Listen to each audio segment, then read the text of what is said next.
Come back in our girl channel. So dini जोङो आगोलनि बायदि 12.27 नाम्बारखौ सावरायगोन. So फै जों कुइसनखौ नायनोसै लोगोफोर. कुइसना मा दङ आइ खेबसे दिन्थिना होनोसै कुइसनखौ. कुइसना होनाय दङ लोगोफोरनिया मा होनदों कुइसना होनाय दङ मोनसे बेंखननि सखआ 12 सेन्टिमिटार आरो सिलिं हांखोआ मिरुआव 120 डिग्री खना सोमजिहोदों. दा बेंखन खोन्दोनि दब्लायथिखौ दिहुननो होदों. दा बेंखन खोन्दो मानेथ' गासैबो मिथिखागौ आगोलनि भिडिअ जों सावरायखाबाय थानाय जादों. स' नोंथांमोनखौ आं रिकमेन्ड खालामो जे जुदि आगोलनि भिडिअखौ नोंथांमोना नायाखैब्ला नायनायला जाहाथे माने एसे सिरिज नायोब्ला माने एसे बुजिनायाव गोरलै जायो. आरो बेयाव मा होनदों पाइ इक्वल टु 3.14 लानो होदों आरो रुट 3 इक्वल टु बेसेबां लानो होदों 1.73. स' जों स्टार्ट खालामनोसै लोगोफोर. स' जों कुइसनखौ एसे नै डायग्रामजों एसे बुजायनोसै आङो. कुइसनाव मा होनाय दङ नैबे मा नाम्बार जोंना लोगोफोर नैबे नाम्बार 7 नाम्बार. दा दोङो नैयाव होनाय दङ सखआ बेसेबां होनाय दङ जोंनिया सखा होनाय दङ 12 सेन्टिमिटार. नैबे बेसेबां दङ 12 सेन्टिमिटार. बेनिफ्राय नैबे मिरुआव माने सिलिं हांखो मोनसेया माने मिरुआव बेसेबां दायो नैयाव हमना ला सिलिं हांखो होआखै नै मिरुआव बेसेबां दङ सिलिं हांखोआ 120 माने नै सिलिं हांखोआ नै मिरुआव बेसेबां सोमजिहोयो 120 डिग्री नैयाव. दा बे खना सोमजिहोयोबा बेंखन खोन्दोनि दब्लायथिखौ दिहुननो होदों. बे सिलिं हांखोआ सोमजिहोनाय माखौ दिहुननांगोन नैखिनानि दब्लायथिखौ दिहुननो होदों. दा बे खिनानि दब्लायथिखौ दिहुननो होदोंबा जोंना इजिमोन. दाख्लैनिफ्रायनो सोलोंबाय थादों माने आगोलनि भिडिअखौ सोलोंबाय थादों. बेखौ मा खालामनांगोन नैखिना बेंखनदोनि दब्लायथि दिहुननानै नै आखान्थिथामखौ नै अ ए बि नैबे अ ए बि आखान्थिथामखौ माइनास खालामना होबानो जों मा मोनगोन बेखौ मोनगोन. स' दा जों नैयाव दा बेंखननि दब्लायथि दिहुननाय आखान्थिथामनि दब्लायथिखौ दा जों माबोरै दिहुनगोन जों दा नैनि दब्लायथि दिहुननायखौ हागोन जों बेंखोन्दोनि मामोन जोंना बेंखोन्दोनि दब्लायथि थिटा बाय 3/6 पाइ आर स्कुवेर बेखौ इउज खालामबानो जोङो नै बेंखोन्दोनिखौ दिहुननो हागोन. बा जोङो आखान्थिथामखौ जोङो मा दिहुननांगोन माबोरै दिहुनगोन आखान्थिथामनि फर्मुलायाथ' हाफ इन्टु हासा इन्टु जौथाइ. बाट जोंनियाव हासाया होनाय गैया मानोना नैबे 120 जौथाया होनाय गैया मानोना नैबे 120 होनाय दं. स' आरो 120 थायोब्ला जों मिन्थिखायो बे मोनसे मा नङा गोरोब आखान्थि नङा. जुदि 60 थायोबा बे मा जागोन गोरोब आखान्थि जागोन होनना जोङो मिन्थिनाय जायोमोन. स' बिनिखायनो मा खालामनांगोन मोनसे आखिना लानांगोन बेबायदि मोनसे माने थोंगोर बोना लानांगोन. हमना ला आं माखौ डि होबाय डि बोना लाबाय हा लोगोफोर. बेयाव दा सलुसन अ डि पारपेन्डिकुलार ए बि बोनाय जाबाय होनना होबाय आं बोनाय जाबाय जेराव ए बि नैबे डि हा नैबे डि दै लोगोफोर जेराव ए डि इकुवेल टु मा जोंना डि बि नैबे खेबसे लिरनोसै आं ए डि इकुवेल टु मा डि बि. स' आरो मा जायो जोंना एंगोल ए अ डि इकुवेल टु एंगोल बि अ डि माने नैबे दा 120 मोना होमबा दा 120 बाय डि इकुवेल जायोबा जों मा जागोन नैबेबो जानांगोन बेसेबां 60 डिग्री नैबेबो जागोन जोंना 60 डिग्री. बेनिफ्राय नेक्स्टआव मा खालामगोन जों नाय 60 डिग्री नैबे 90 डिग्री ना पारपेन्डिकुलार आखिदों लोगोफोर. दा जोंनिखि एक्सट्रा मोनसे नैबे आखिना लानोसै लोगोफोर. दा नैबे माबायदि जायो जोंनिया सावगारिया जाहैबाय अ ए नैबे डि माने नै मोनसे आखान्थिथामखौ लाबाय हा अ डि ए माने अ डि एखौ लाबाय. दा नैबेहाय नैबे बेसेबां डिग्री दङ 90 डिग्री. बेनिफ्राय नैबे जोङो नैबेथ' होनाय गैया जोंना बारा नैबे होनाय दङ बेसेबां 60 डिग्री बारा नैबे होनाय दङ 12. दा नैखौ हमना लाबाय नै मोनसेखौ जों माबा मोनसे थोंगोर आरो नै मोनसेखौ माबा मोनसे जोङो सरि बेखौ जोङो माने जायथिं खनाया थायो बेखौ जों हासा हमनांगोन. नैबे हासा नैबे मा जाखो थोंगोर नैबे माने बि नैबे पि नैबे मा ओइच इकुवेल हाइपटेनिउस. दा बेखौ जोङो 8 लेसनखौ माने ट्रिगोनमेट्रिखौ जोङो सोलोंबा एसे आं ट्रिगोनमेट्रिखौ स्टार्ट खालामनाय जाथ'वाखैनो एकदम गोरलै चेप्टार बे फर्मुलाल'सो इउज खालामनांगौ बेनिखाय आं माने बेखौ स्टार्ट खालामनाय जायाखैनो. स' बेयाव माने जों ट्रिगोनमेट्रिनि फर्मुलाखौ इउज खालामगोन. स' ट्रिगोनमेट्रिनि फर्मुलाया जाहैबाय माने मामोन माने जुदि नैयाव माने ट्रिगोनमेट्रिनि फर्मुलाखौ इउज खालामनोबा जोङो मा जाथारनांगोन खनाथि आखान्थिथाम जानांगोन. दा नैबे जा जोंना खनाथि आखान्थिथाम मानोना नैबे बेसेबां 90 डिग्री. दा होमबा कस थिटा इकुवेल टु मा जोंनिया कस थिटा इकुवेल टु जों मिथिदों जे आगोलनो कस थिटा इकुवेल टु मा बि बाय एइच. बेनिफ्राय साइन थिटा इकुवेल टु जायो जोंनिया पि बाय एइच. दा बेखौ जोङो उननि माने आखान्थिथाम ट्रिगोनमेट्रि सावरायबा एसे मोजाङै सावरायगोन. होमबाबो आंनि दा मोनसे जास्ट अभारभिउ माने एसे बुजायना होनोसै आरो. स' जों दा मा खालामनांगोन बी माने बीखौ दा बेसखौ नैखौ हमगोन ना बेखौ हमगोन मागोरै मिथिगोन दा बेसखौ माखौ हमगोन जोङो माने निउ एंगोलखौ नों माखौ लादों दा नोङो जुदि निउ मा दङ जोंना 60 निउ जा जों जुदि 60 डिग्रीखौ लायोबा जोंना नै 60 डिग्री दों नांजाबनाय थानाय आखान्थियानो मा जागोन माने बेस माने हासा माने नैबेथ' लाव आखान्थि जाखागोन ना गासैबो मिथियागौ ना लाव आखान्थिखा बाट जोङो हासादो आरो थोंगोरजोंसो माने चेन्ज जाबाय थागोन माने बे खेबसे हासाबो जानो हानाय बेबो थोंगोरबो जानो हानाय बाट लाव आखान्थिखा माने 90 डिग्रीनि अपोजिट माने उल्था आखान्थियानो मा जागोन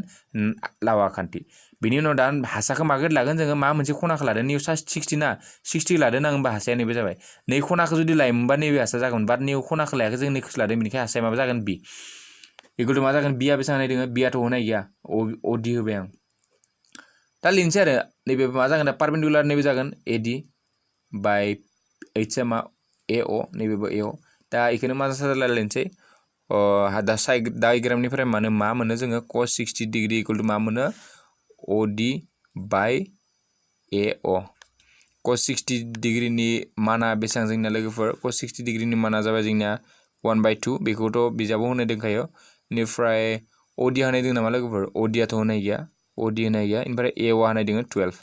इमप्लाइज देट अ डी इकुवल बेसेबां मोनखो जों दा लोगोफोर अ डी इकुवल टु मोनबाय 6 अ डी इकुवल बेसेबां मोनखो जोङो 6 माने दानबाय आरो नै बेसेबां 6 दानबाय बेनिफ्राय नेक्स्टआव मा लिरनाय जोङो sin 60 डिग्री इकुवल टु मा लिरनाय जोङो sin 60 डिग्रीखौ नैनिफ्राय मा लिरनो हायो A D by A uh implies that sin 60 नि माना जाबाय √3/2 इकुवल टु ए डी नि माना जोंनाव होनाय गैया लोगोफोर ए अ नि माना दङ 12 दा बेनिफ्राय बेखौ सानजाबदो बेखौ सानजाब बेखौ सानजाब नै दै बेखौ सानजाब मा जागोन 2a अ इकुवल टु बेखौ सानजाब मा जागोन 12√3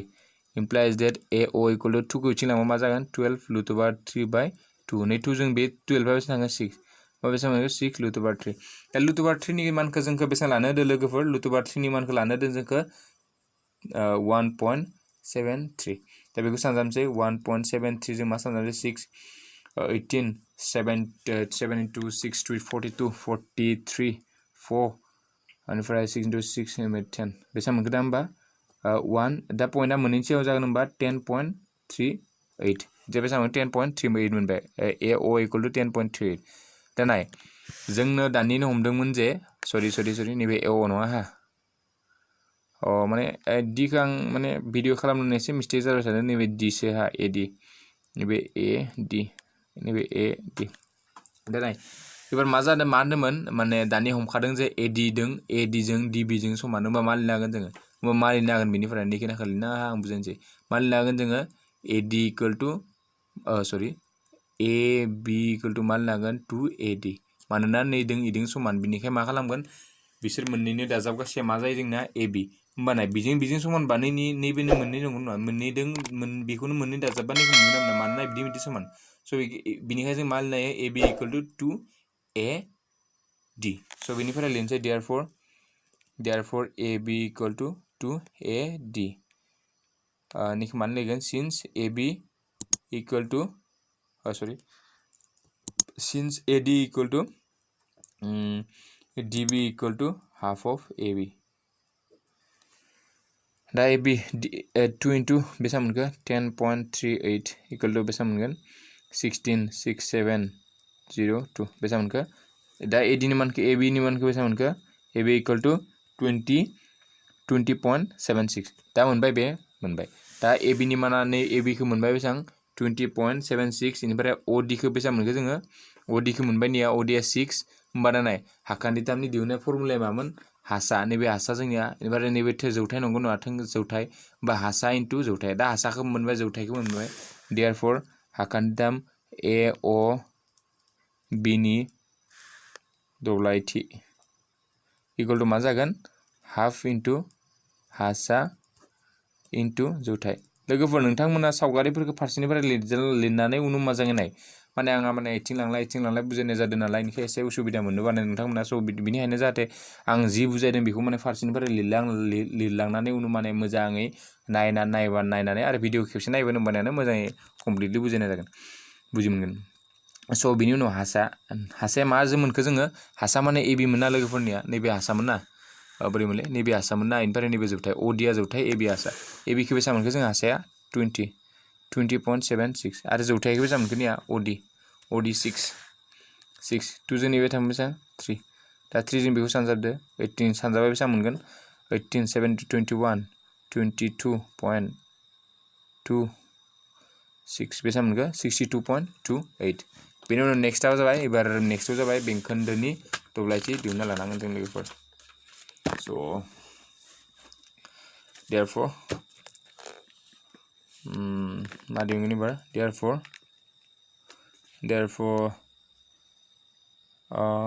OACB नि दब्लायथि सावगारिखौ नायबानो जाबाय लोगोफोर होमबानो बुजिगोन दब्लायथि इकुवेल टु मा मोनगोन थीटा बाय 360 पाइ आर स्क्वायर थीटानि माना बेसेबां जोंना 120 360 पाइनि मानखौ बेसेबां लानो होदो पाइनि मानखौ 3.14 लानो होदो आरनि माना बेसेबां दङ होनाय 12 into 12 0 0 केन्सेल 12 दों नैबे थांगोन बेसेबां 2 बा 3 सां 12 दों मा थांगोन लोगोफोर 12 डाइरेक्ट दाननो हाया बेखौ 2 जों 6 जों नैबे थांगोन 2 नैबे थांगोन बेसेबां 6 ओमफ्राय 6 जों नैबे थांगोन बेसेबां 12 बे गासैखौबो सानजाबना होदों 2 सानजाब नैबे बेसेबां 4 into 3.14 into 12 बेखौनो थाबाय दा लोगोफोर दा बेनिफ्राय 4 जों बेखौ सानजाबदो बेसेबां 4 into 4 16 4 into 1 4 4 दों 1 दों 5.12 into 12 दा 12.56 जों 12 सानजाबदो 12 10 11 2 4 5 2 ओमफ्राय 6 5 2 1 8 7 10 5 1 होमबा पइन्टआ मा जागोन पइन्टआ जों मोननैनि सिगाङाव होमबा मा जागोन 150.78 therefore मा दिहुननो जों नुदोंमोन therefore बेंखन खोन्दोनि दब्लायथि therefore बेंखन खोन्दोनि दब्लायथि इकुवेल टु मा जागोन मा जागोन OACB नि दब्लायथि माइनास मा जागोन हाखान्थिथाम AOB नि दब्लायथि इकुवेल टु दा मा जागोन नैनि दब्लायथिया मानिया मोनबाय 150.78 माइनास AOB नि दब्लायथिखौ मा मोन्दों जों लोगोफोर नैया मोन्दों बेसेबां मोन्दों लोगोफोर 62.28 बेसेबां 62.28 दा माइनास खालामदों 150.78 बाय 62.28 880 नैबे थाङो 5 निफ्राय 0 10 निफ्राय 2 थांबा 8 निफ्राय नैबे थांबाय 14 बारसिनाव 8 होमबा दा एन्सारा बेसेबां मोनखो 88.50 लोगोफोर नैबे स्मल मिस्टेक जादों नै आं नैबे 2 खौनो लिरदोंमोन बाट जोंना नैबे 2 जायो माने केलकुलेसन एसे मिस्टेक जाबाय होमबाना नैबे मा जागोन जोंना नैबे 2 जागोन नैबेनिफ्राय नैबे 2 जाबा नैबे मा जागोन 2 जागोन बे 2 जाबा जोंना मा जागोन बे जुदि 2 जायोबा नैबे जागोन नैबे 2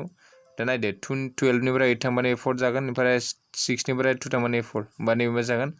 44 सरि एबाउट डेट लोगोफोर बेनि थाखाय आंखौ निमाहा होबानो जाबाय लोगोफोरा स' दा मा होनदों बे भिडिअ'जों जों बेखौनो सोलोंनानै नोंथांमोननिफ्राय बिदाय लानाय जाबाय स' आगोलनि भिडिअ जों बिदिनो नेक्स्ट कुइसनखौ जों डिसकासन खालामगोन स' नोंथांमोना केलकुलेसनखौ एसे मोजाङै खालामनो नाजाबानो जाबाय मानोना केलकुलेसना एसे माने मा होनदों मोजां खालामाबा गोसो होना खालामाबा मिस्टेक जानो आखा थायो दा आंना जेरैबायदि दा भिडिअ थिखांनायदों लाबोदों केलकुलेसना एसे मिस्टेक जालांदों स' बेनिखायनो नोंथांमोननि निमाहा बिनाय जाबाय स' होमब्लाबो नोंथांमोना जुदि जोंनि बे भिडिअ होनायफोरखौ जुदि बुजि मोनदोंब्ला माने जोंखौ जेसेबाङै सापर्ट खालामबाय था आरो बेबायदिनो गोदान भिडिअ आपल'ड होनो कारणे जों माने साहस मोनो आरो नोंथांमोना जुदि जोंखौ सापर्ट खालामबाय थायोबा स' नोंथांमोना हाजासे माने लोगोफोरजों शेयार खालामजालाय आरो